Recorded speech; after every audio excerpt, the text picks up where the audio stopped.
The Word of God is alive and powerful, sharper than any two-edged sword, piercing even to the dividing asunder of soul and spirit, and of the joints and marrow, and is a critic of thoughts and intents of the heart. All Scripture is God-breathed, and is profitable for doctrine, for reproof, for correction, for instruction in righteousness, that the man of God may be mature, thoroughly equipped unto all good works. Study to show thyself approved unto God, a workman that needeth not to be ashamed, rightly dividing the word of truth.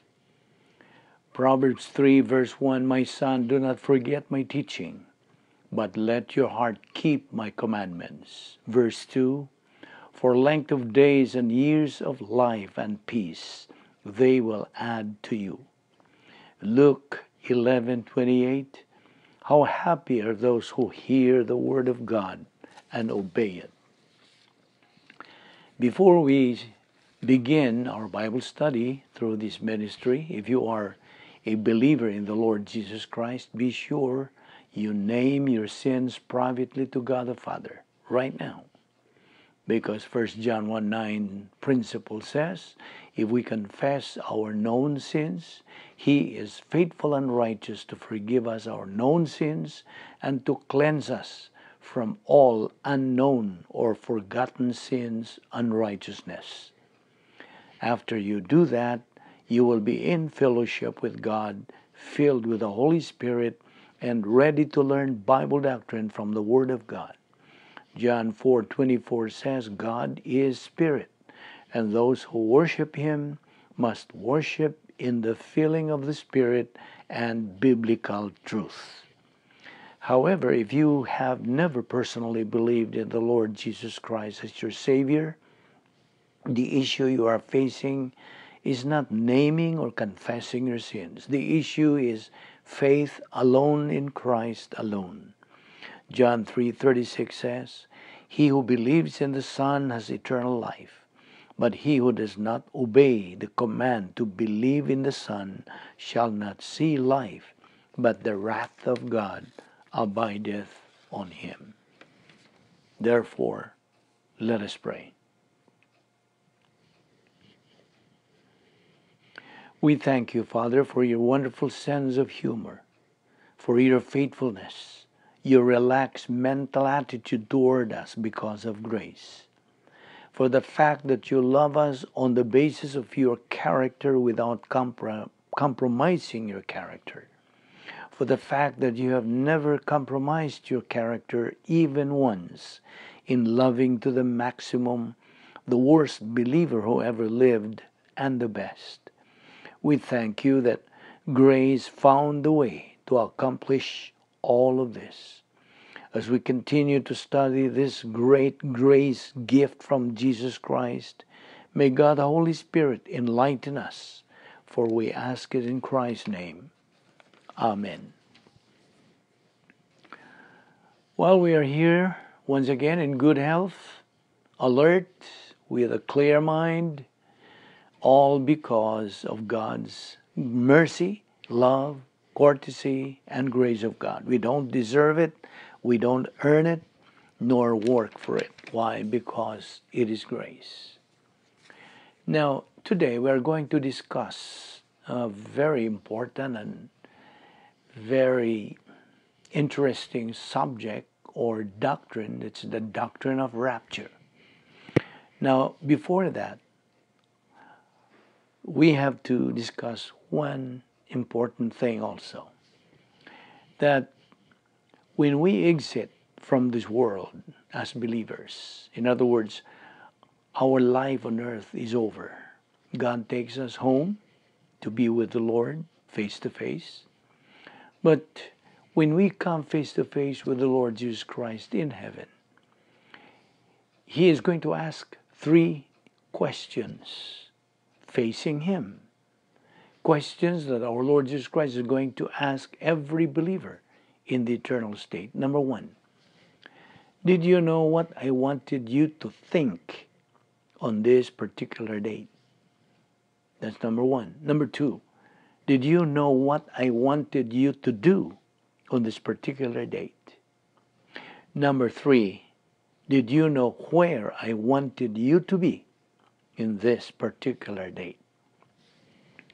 In other words, based on our Lord's sequence of asking the 3 questions, what is He going to touch on first? Isn't it the mind? It's the mind. As Proverbs 23:7 says, what you think is what you are. Now, what did I want you to think? That's the first question our Lord is going to ask us. Now, I'm referring to you, believer only. This is not addressed to unbelievers. Now, the second question, what is He going to touch on? Isn't it to do? Yes, it's doing. So, the third, what is He going to ask? He's going to ask, on this particular date, where did I want you to be? Repeat, first, to think my word. Second, to do my work using my word. And the third, to be studying my word. That's where you were supposed to be at. Now remember that God is going to ask us believers when we get to heaven, right after we die physically. Would you be able to answer Him those 3 questions?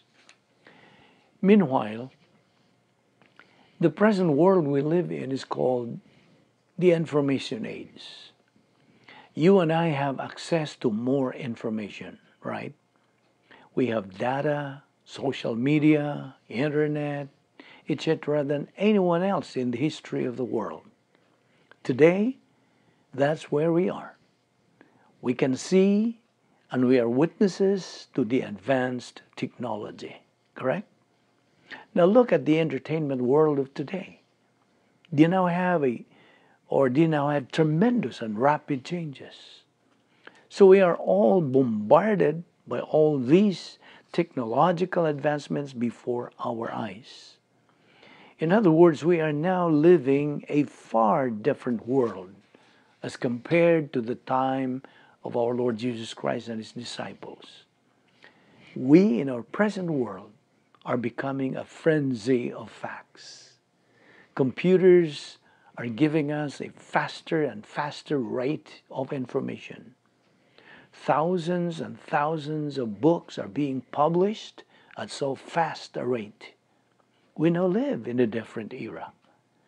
Do you know how many phone calls are being made by Americans every day? Do you have any idea? 6 billion cell phone calls every day. That's only telephone calls. In other words, we Americans are buried under a mountain of information, right? Now, that's right, we're buried under a mountain of information. We are bombarded by those mountains of information 24 hours a day. And the worst thing is, these mountains of information are irrelevant to our eternal destiny. Yes, they are all irrelevant to our eternal destiny. In other words, man is only full of cosmic, worldly viewpoints. What we ought to know is how to end up in the right place in the next life. How long, by the way, is eternity? I'm asking you, how long? Eternity is forever. Eternity as compared to your present life, it cannot be compared. Let's say you're going to live in this life for 100 years. How is 100 years compared to eternity? The current lifespan is getting younger and younger. We don't learn from radio newscasts, TV newscasts, on Facebook or Twitter, etc., about eternity in heaven. And yet we will spend all eternity in the next life. How little time we spend preparing for the next life. How little time we spend thinking about what is coming.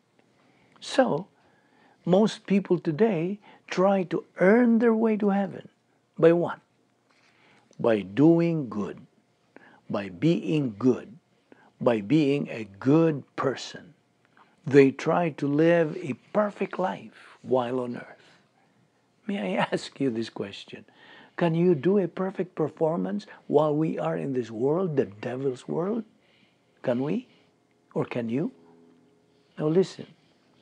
Those who do work their way to heaven by performing a perfect life are just wasting their time.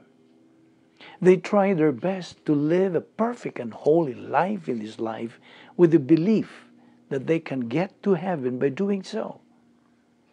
What can they say about God's word in Ephesians chapter 2 verses 8 and 9?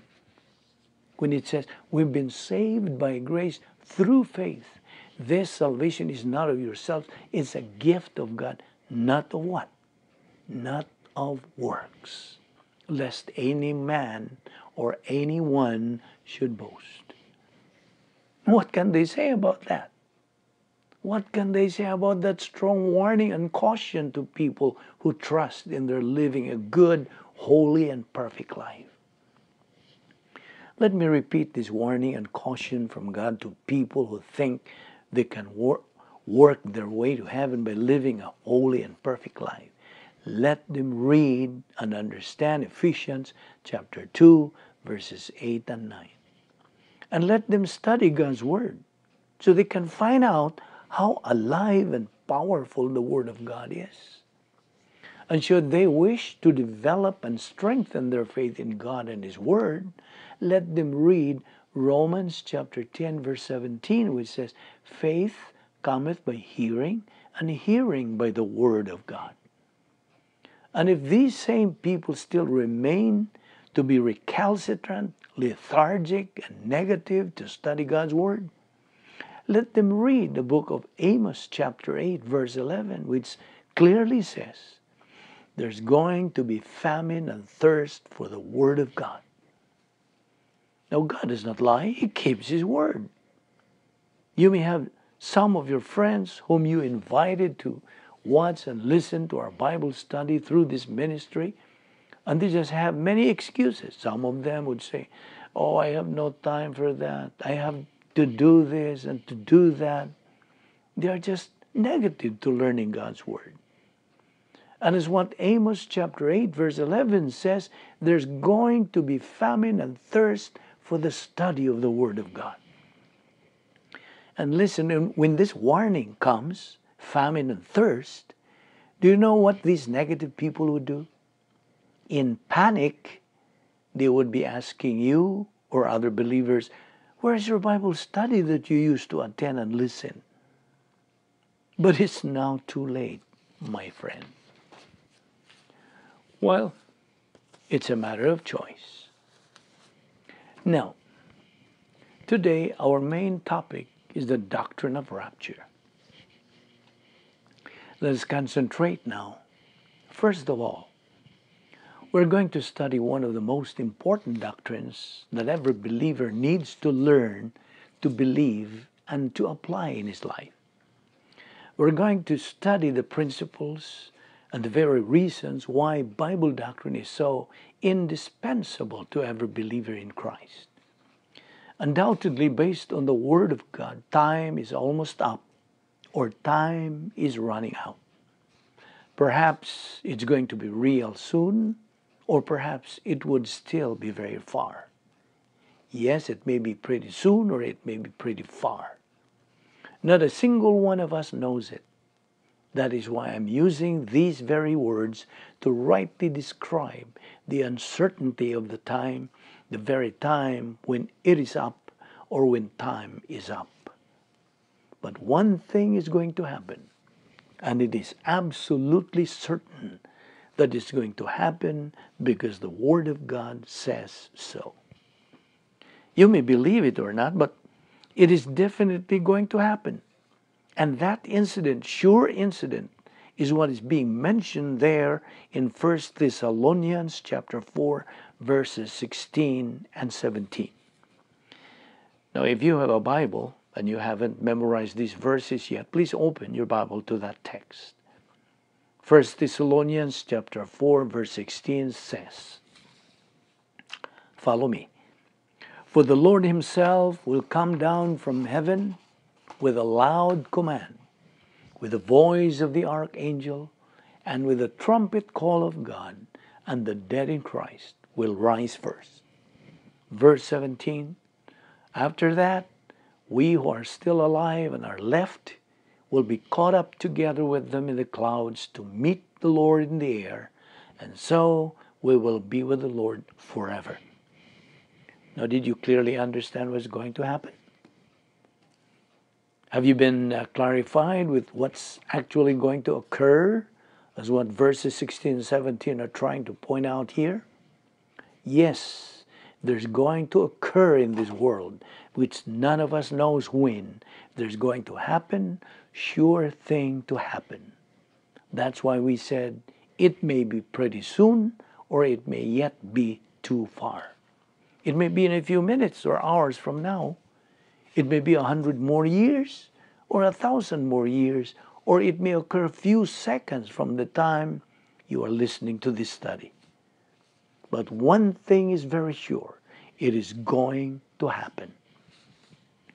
That there is going to be a definite time when our Lord Jesus Christ will come down from heaven.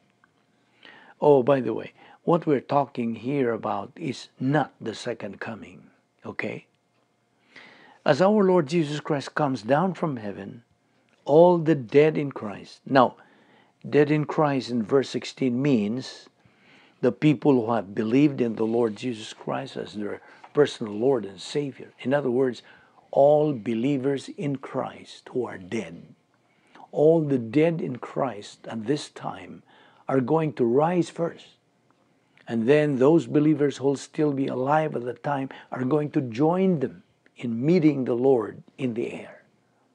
In other words, all the living and the dead in Christ are going to have a grand, really grand reunion in meeting the Lord in the clouds, in the air. Indeed, what a grand reunion would that be? And that is what the Word of God is saying. Whether you believe this or not, it is lucidly stated there in the Word of God. Your unbelief to it can and would never ever change the veracity of it. Do you know why? It is because God always keeps His word. Now, this very incident which is going to take place and is surely going to happen according to 1 Thessalonians 4:16 and 17 is what is otherwise known as the resurrection of the church. Now let us clarify again what the word church here means. When the Word of God talks about church, it does not mean the church building used as church. It means every believer in Christ. Every person who has accepted the Lord Jesus Christ as his or her personal Lord and Savior is a church. The word church, by the way, was taken from the original Greek word ekklesia, which, when translated into Spanish, is iglesia, and into English as church. But the Greek word ekklesia, where our English word church came from, does not mean a building with walls and rooftops on it. No. It means the called out ones. Okay? The called out ones. That is what it means by the word ecclesia or church. Now, what's the other name for called out ones? It is believers. Now, this time, we're going to find out that what is being talked about in 1 Thessalonians 4 is the resurrection of the church. And you already know what it means by the word church, okay? Now, if I ask you, when was the church born? Well, it was born on Pentecost, and the Bible was not yet complete, so we call it pre-canon period. Therefore, it was here that the age of the church began. And this age is going to terminate when the rapture or the resurrection of the church occurs. So the technical and theological title of the resurrection of the church is the Rapture. Now, in what we read in verse 17 of our text, if you notice in that verse it says, "Will be caught up together with them in the clouds." So the word for rapture in this particular verse is caught up, will be caught up. There will be times that all believers are going to be caught up or raptured. That's according to what verse 17 is saying. All believers, living and dead believers, are going to be removed from the face of the earth on that eventful day called the rapture. And that's what the Word of God is telling us. We're not making a story out of it. This is not our own making. It's God's making, perfect making. Okay? Now, we're going to study God's Word, particularly about the ages or periods insofar as man's history is concerned. We're going to learn that they have been divided and subdivided into various ages and or periods, and we call this technically as dispensations. These so-called ages would all depend on who are God's people that He designated to take some responsibilities within those ages. For instance, in the Old Testament, we learn that there were two periods or ages there. Now, in the New Testament, there are three periods or ages. In the period or age that we are so concerned about in our current study is the age of the church.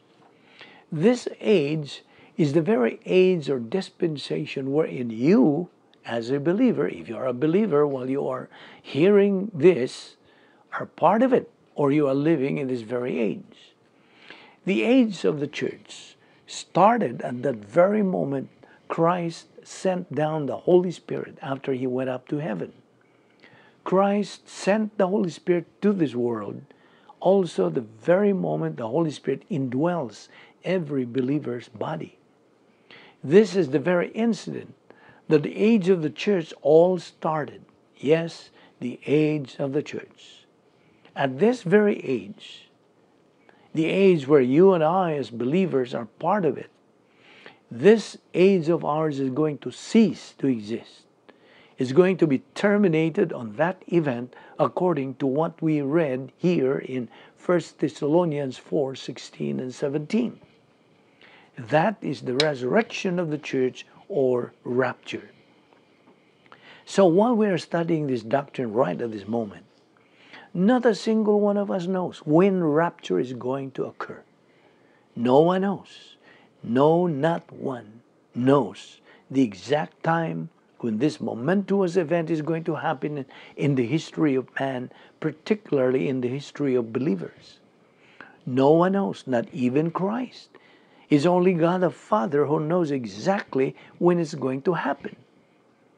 Now, after the church, and you already know what I mean by church, okay? After the church is removed from this world, a new age is going to follow. And the removal of the church from this world is a kind of a boundary.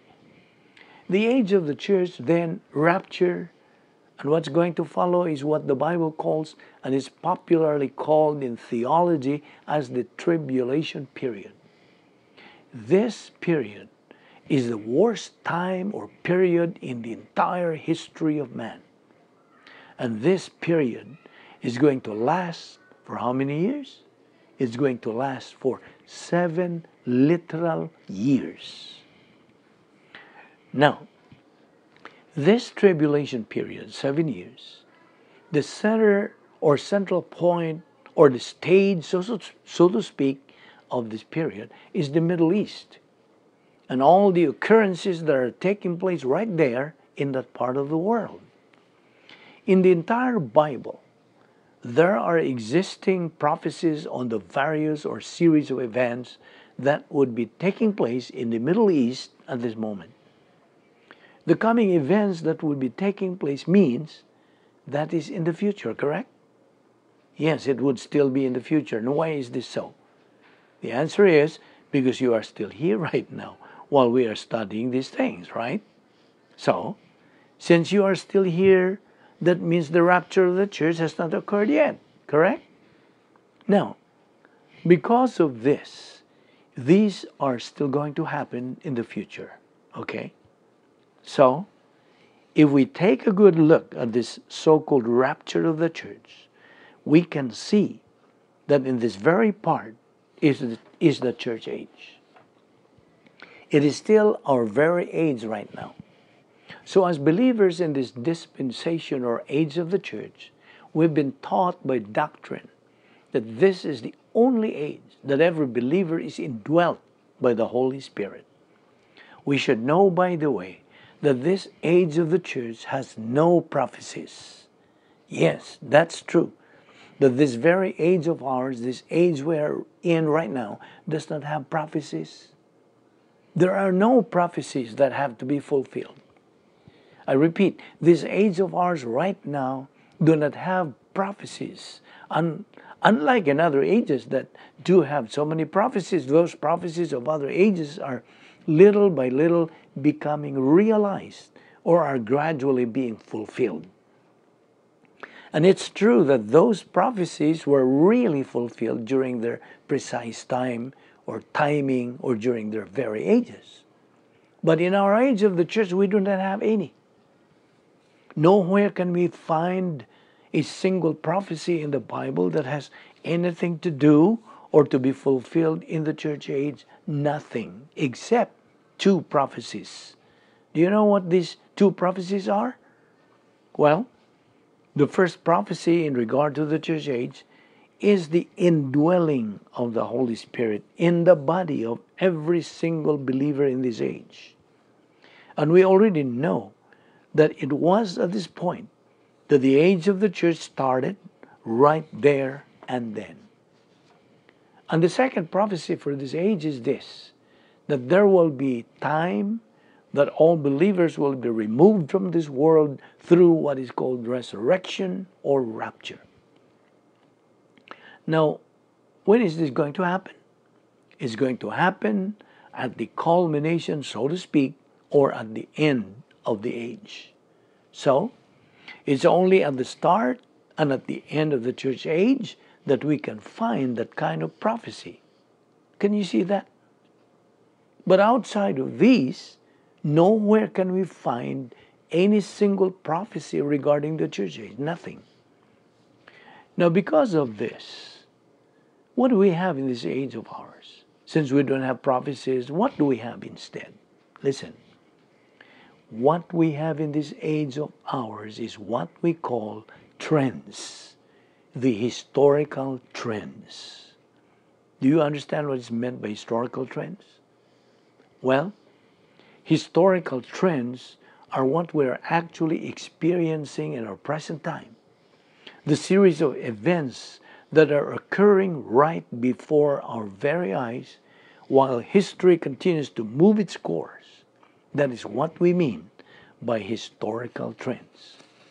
Yes, there are what we call series of major events in our present history that have not been prophesied, or there never had been any prophecy about these events, and that you and I as believers in Jesus Christ must be aware of, must be clarified about, must be discerning as to how actually history is moving on, because this is the only thing that is being mentioned in the Word of God, which you and I must know and understand. Do you know why? It is because if you do not know and understand this, what I mean, these occurrences, these current events as history moves its course, if you do not know why they're happening, you're going to be mixed up, confused, and you'll tend to worry and get anxious. The only way that these series of events and occurrences that are actually happening could be met harmoniously and smoothly, or even excitingly thrilling to us, is for us believers to continue studying, learning, applying, and metabolizing Bible doctrine. That's the only way. And get this, if you do not have doctrine in your soul, it is sad to say that you as a believer will be one of those people who are mixed up, confused, worried and anxious about the present day happenings and goings on being part of the historical trends in the history of modern man. This resurrection or rapture of the church, not a single person knows when it's going to happen. Absolutely no one. It's only God who knows. And who holds this very event? Only God. It's only God through His perfect sovereignty who knows when this very event is going to happen. That's what we have read a while ago, right? What we read a while ago has nothing to do with the second coming. Oh yes, there are a lot of people who know that Christ is coming again.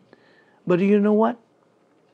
It is a pity that there are so many believers, yes, believers at that, who do not understand that what you are actually waiting excitingly as a believer in this church age is not Christ's second coming, is not Christ coming again.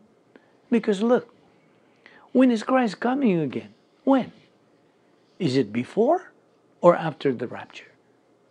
It is after the rapture of the church, you see. What we are talking about is not the second coming, but about the rapture. But as I said, there are a lot of believers today who have never been prepared for the real bright hope we're actually waiting for. They've never been prepared for this. May I ask you this? When will this resurrection or rapture of the church happen? Do you have any idea? When will this occur? The correct answer, nobody knows. Follow-up question. As far as you, doctrinal believers, are concerned, when do you think will this happen? Based on what you have learned from doctrine, when will rapture happen? Come on, answer me. Your right answer to that should be, this is going to happen right at that moment the body of Christ is completed. You got it? What it means is that every individual person who believes in Christ as his Lord and Savior automatically becomes a part of the body of Christ. Correct? You are automatically taken in. You're taken in as if you are a cement block. You're likened to a cement block. Just an analogy. You're like a cement block being placed and fitted in the building of a house, so to speak. Every person who believes in Christ is placed in the building, on and on, and on and on, until the building or house is completed. Do you understand? So, may I repeat the question? When will rapture occur? Answer, as soon as the body of Christ is completed. Okay? Now this is very interesting because it talks about the complete body. What do we usually see, or how do we view a complete body of a person? Well, it's complete, meaning it has two hands, it has 2 feet, 2 eyes, etc., etc. That's what it means by a complete body, correct? In other words, nothing is lacking in the components or composition of a human body, okay? That's how the body of Christ is likened. You and I, who are believers in Christ, are a part of this body of Christ. And as soon as this body of Christ that is still being formed right at this moment, as soon as this becomes complete, whoops, there the rapture instantly occurs. We believers are going to be raptured, snatched away, or resurrected to become the bride of Christ. We are going to continue with this study next time. Let us pray. The scripture declares God in this manner loved the world, that He gave His only born Son, that anyone believing in Him may not perish but have everlasting life. For God sent not His Son into the world to condemn the world, but that the world through Him might be saved. He that believeth on Him is not condemned, but he that believeth not is condemned already, because he hath not believed in the name of the only begotten Son of God. Jesus Christ went to the cross. He died for the sins of the human race. He removed the barrier between man and God so that man can step across into eternal life by trusting in Christ as Savior. And therefore, as you sit here with your eyes closed to assure you of privacy, you have the option right now of making the greatest decision of life, the decision that brings you everlasting life, deliverance from the wrath of God to come, the lake of fire. Becoming a member of the royal family of God, having righteousness imputed to you permanently, and that is the decision to trust in Christ as your Savior, to believe that He died on the cross for the sins of the world. That's the only thing that you have to do to get eternal life. That's the only thing that you can do to get eternal life. You can't do anything else. In response to the question, "Sirs, what must I do to be saved?" the answer came back, "Believe on the Lord Jesus Christ, and thou shalt be saved." The way to eternal life is faith in Christ. Therefore, believe on the Lord Jesus Christ, and thou shalt be saved. Let us pray. Father, we're indeed grateful for the privilege of studying your word so briefly. We ask that you will open our hearts to these things, increase our perception, our comprehension of them. For we ask it in Christ's name. Amen.